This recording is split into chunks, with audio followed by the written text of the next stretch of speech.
Hello and welcome to a special edition of the Collegium here at the Rathaus Schöneberg during the 24th Black International Cinema Berlin 2009. And we're very pleased to have with us a guest who's arrived from Iran, a wonderful filmmaker by the name of Kaveh Ghahremany. Kaveh, welcome to the Collegium. Thank you. I'm very happy I'm here, and I'm very happy you did all this program, and I'm very proud of myself that I could find visa and I could have those. I don't know, maybe big traveling to get here. Thank you. Yes, we can. Yes, we can. Yeah. Kaveh, please tell us about your background, your studies, and how you became involved with filmmaking. Actually, because maybe it takes time. Can I hold it? Thank you, because I don't want to bother you. Actually, I'm a computer engineer, and my studies is a bachelor degrees in computer engineer in one of Iranian universities. But I'm in love with arts. I'm not an artist, but I love arts. First, I started playing the piano, and when I was maybe 12 or 13, and then taking shots, photography, and doing something in radio, in television, acting, because I love acting, but I couldn't make it, at least till yet. And then because of photography and my love and my passion in arts, I didn't choose filmmaking myself. It was maybe by chance, because one day I was in one of my friend's office, this lady has the Institute of Acting and Writing and Scripting. And then suddenly I found out that Mr. Abbas Kiarostami has a workshop there. And then I asked, can I participate? Can I be his student?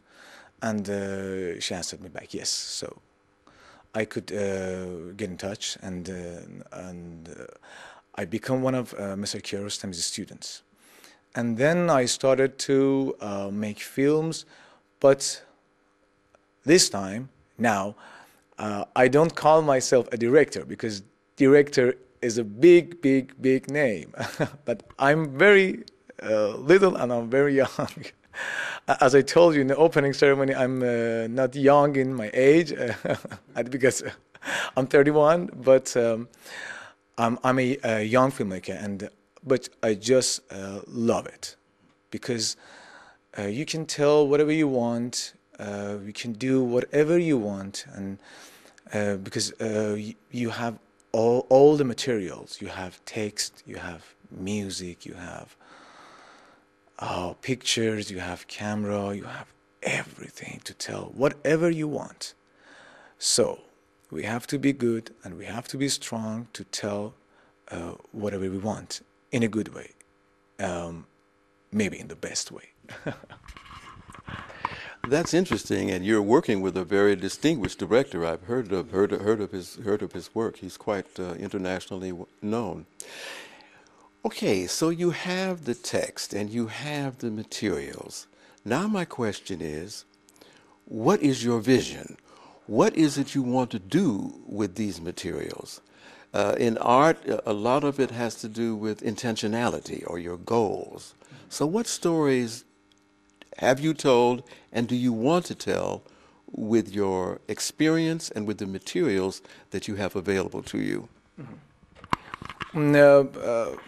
Mr. McGriffith, as I apologize behind the camera stuff. Excuse my English if I have mistakes. Okay. I think the goal of our human being is talking with our hearts, not with our mouths.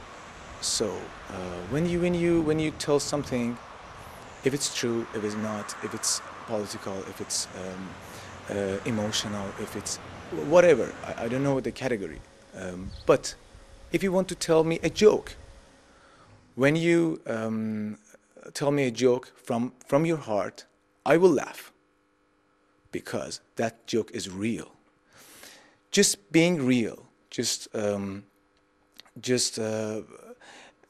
talking with our hearts. I love action films, I love emotional films, I love romantic films, but my best films are, for example, Professional, for example, Goodfellas, for example, Amadeus by Milos Forman. These films are from their hearts. Sometimes, for example, in Professional, Leon is a killer, but at the end of the film, you are with Leon because of the director, because of the script writer, because they told you the story in a good way that sometimes you can't judge a book by its cover. And when we talk from our heart, and my goal in arts, if I take a picture, if I make a film, if I have that chance, financial problems, I don't know, so many problems. If I have that chance that I can make a film, I wish I can make it in a good way, in a way that comes out from my heart, and that's my goal. It doesn't matter whatever you want to say. For example, we play music, a jazz music, a rock music, a hip hop, I don't know in what category, but when it's true, you're gonna love it. And my goal is just tell my stories. Maybe some of them are my own stories, maybe some of them are just showing things from other point of view. This is a pen, but we can do so many things with this pen. We can even do bad things on this table with this pen. We can write poem with this pen. We can do so. The way you look to this pen is the most important way. Is the most important point. So that's my goal, to reach to that point. What do your parents think about your pursuits? Oh, nice question. Unfortunately, I lost my lovely mom about 2 years ago, and I already haven't been recovered from that disaster. It was a disaster. I live on my own. I live alone, and my father is an engineer, and I think sometimes they agree with me, sometimes they not, and my mom didn't like some of my approach, some of my points, but overall they agree with me, and they I don't know, they encourage me in whatever I wanted, in photography, in music, in whatever I wanted. But the only thing they always told me, and my father is telling me these days, that do whatever you want professionally. Just be professional in whatever you want. If you want to clean the streets, be professional, be number one. If you want to plant a tree, be number one. If you want to build a house, whatever you want, be number one. That's the only thing. But they think that maybe I would be, I don't know, maybe I would be successful in arts, maybe because I'm in love with arts. I'm not an artist, but I do love arts. It's interesting. You use two very interesting terms there. You use the term professional and successful. And those are very interesting terms because they're subjective terms. I don't know if there really is an objective definition for either one of those, but how do you prove to yourself, first of all, that's the most important thing, probably, or perhaps, that you are a quote-unquote professional, and that you are quote-unquote successful? What does that mean to you? And does it mean the same thing to you that it means to your father? Oh, yes, being professional, I myself think that being professional means just just first, just be in love in what are you going to do, and then study, and then work, and then work, and then work, and work, and work. Being professional is working and studying together, not just having fun in something. For example, you want to play the piano. Just I don't know, just playing simple pieces, or just, I love Mozart, so I want to play a piano. It is good for the beginning, but not for the whole story. If you want to do it professionally, you have to work. For example, because I used to play the piano, at least you have to practice at least 9 hours a day playing the piano, those hard pieces, those, and it's very hard. And after that, if you do it that way, maybe you're going to be successful, maybe not. I sent my films to so many different festivals. I'm in Berlin because you accepted me. Some of them in Italy, in many of them, they didn't accept me. They didn't accept me. So being successful, when you do something professionally, it doesn't guarantee your success. Your success comes, I think, this is all my opinions. It's not general, it's not written in a book, but I think success comes out of many things. God, positive energy, loving people, and good energy, and at top of the list, how you do your job. You have to work all the time, with sleeping, with staying at the home, and nothing's going to happen. But when you go out, when you try to, maybe you don't have camera, maybe you don't have microphones, maybe you don't have technical equipments, but when you try to make a film, you can do it. You can do it if you want. You can do it. Yes, we can. Are the filmmakers in Iran, is there a community there, and are the people in contact with one another? Do they help one another, network with one another, and support one another's projects? Oh, actually, yes. In Iran, we have so many different cultural communities, institutes, and you can find whatever you want in Iran by websites, by for example, at least you can call your friend, and your friend in the same situation. For example, he's a filmmaker, or he's for example, I don't know, a scriptwriter. You can find whatever you want, and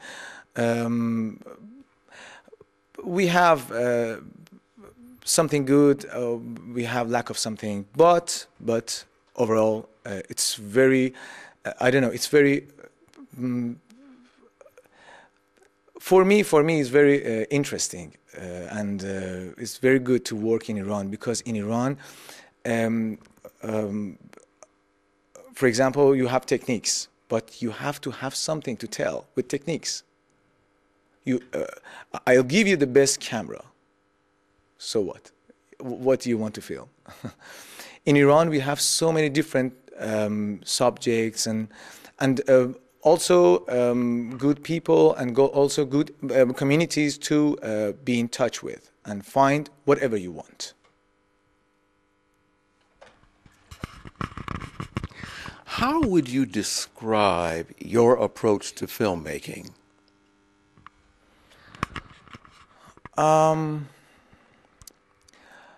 I don't know when, I don't know how, I don't know how come. I want to say something.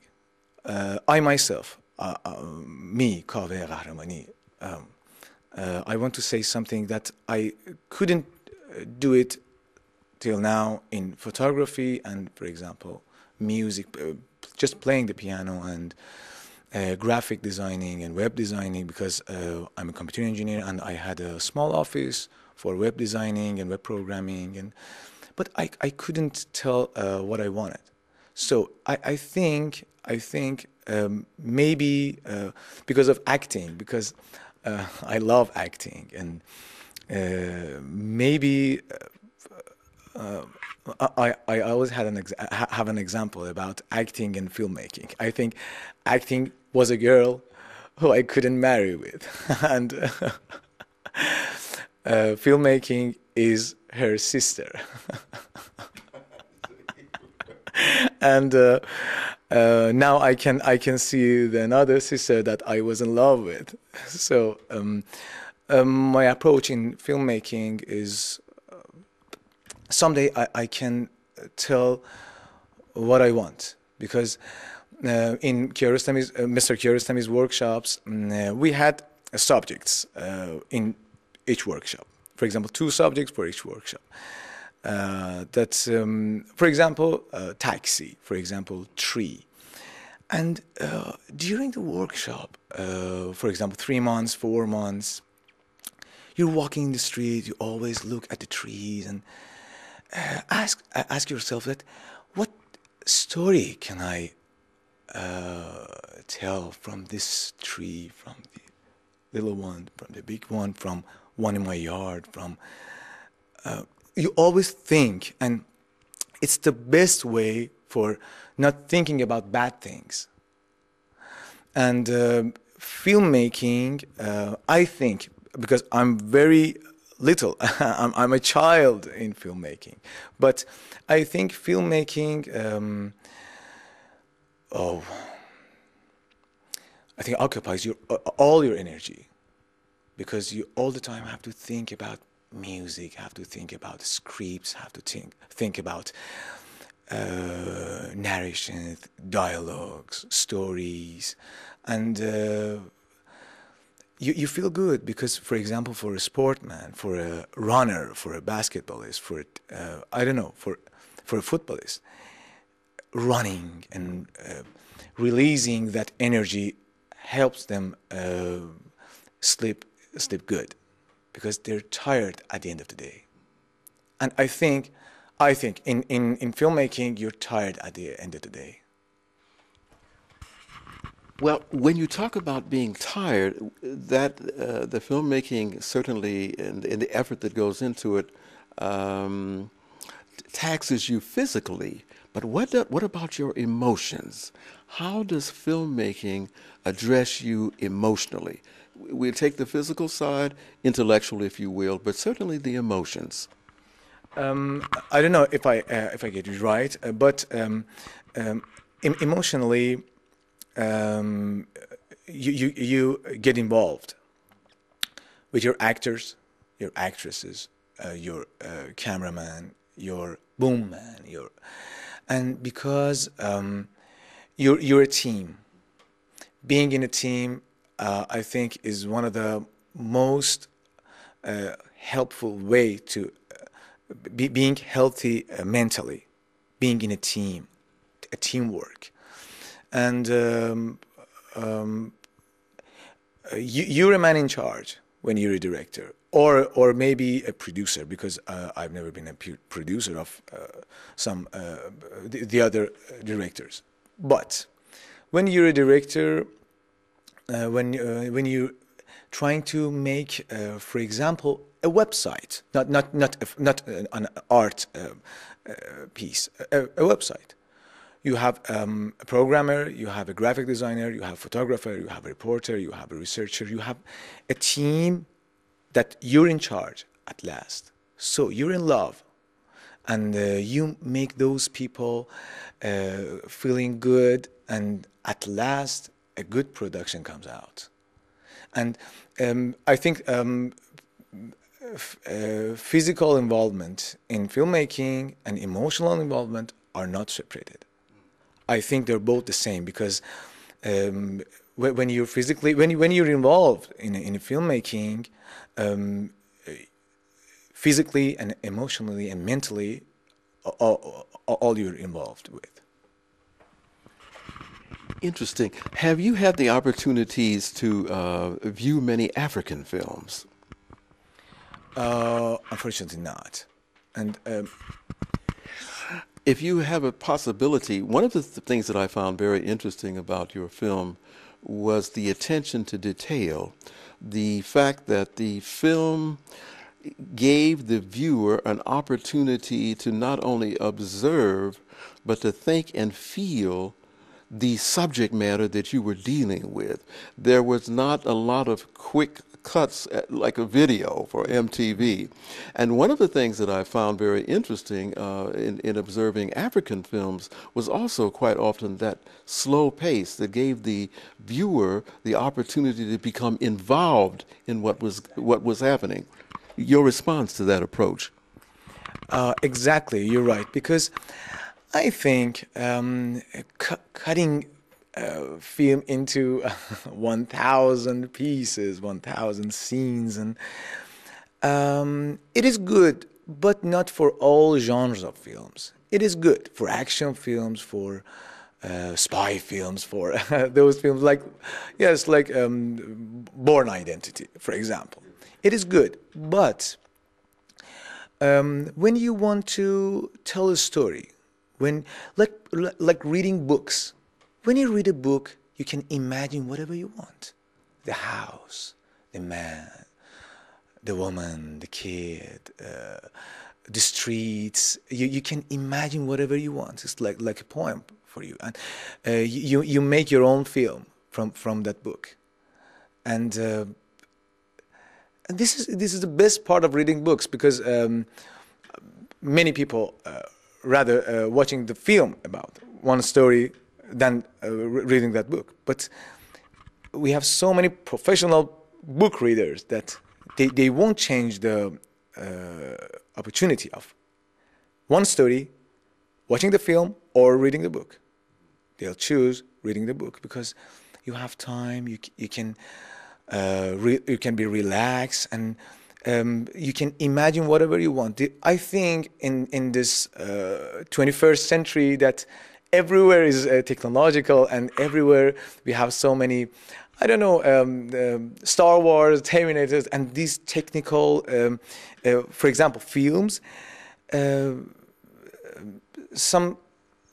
those ones that let you think, let you be calm in front of the TV or in the cinema, for me, gives me a better feeling, because it gives me time to think about what's going on, not cut, and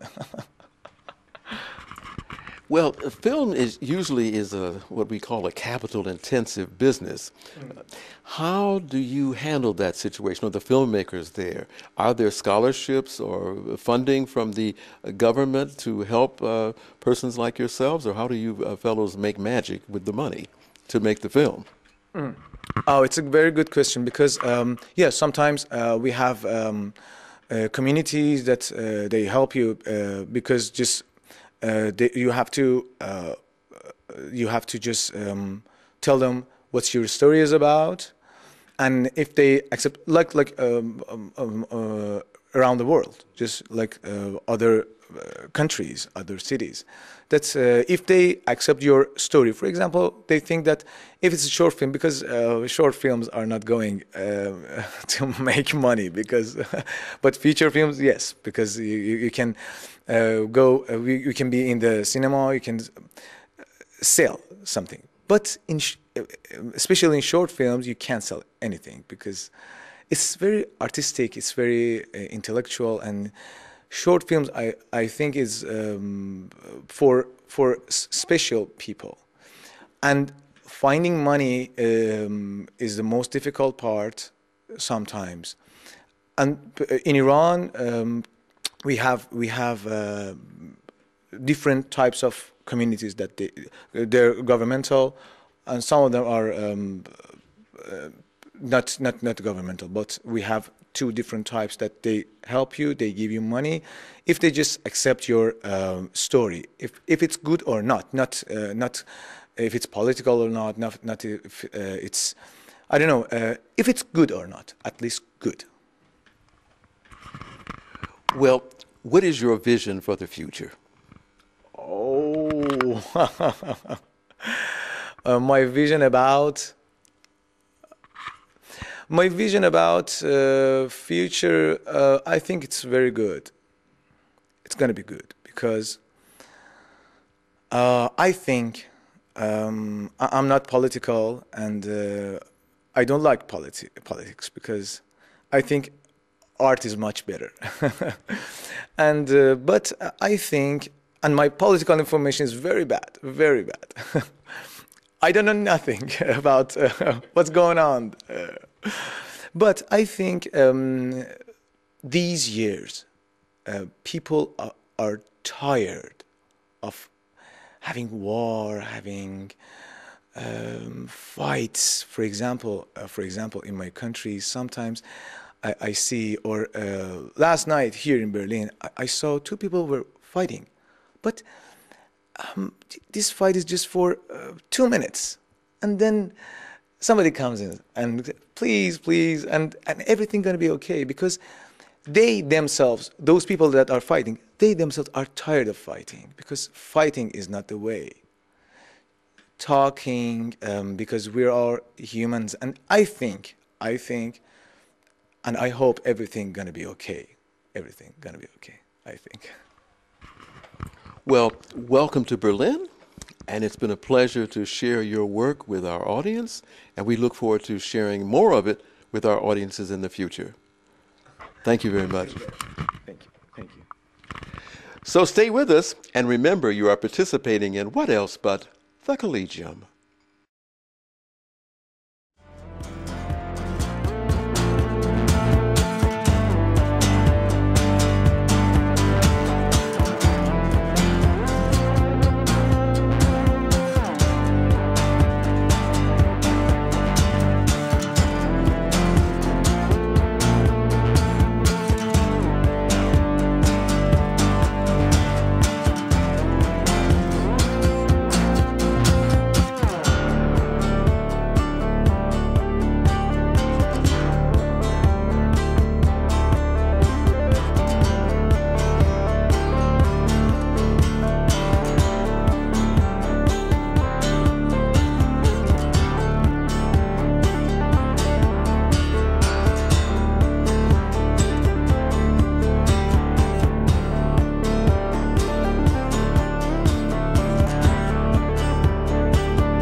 Tick tock, tick tock.